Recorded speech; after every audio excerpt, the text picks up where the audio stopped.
This lady honked at a car facing the wrong direction parked in the turning lane. You! Shush! When somebody shush, learn to drive! She decided to continue honking after being told to mind her business when the reckless driver made a U-turn and chased her down. She saw that he was trying to overtake and decided to block him from passing.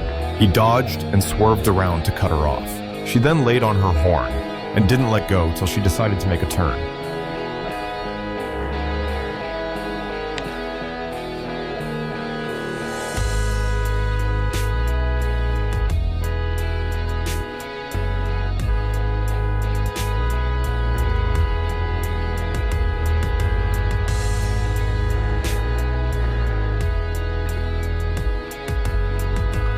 In the end, another driver almost cut her off too.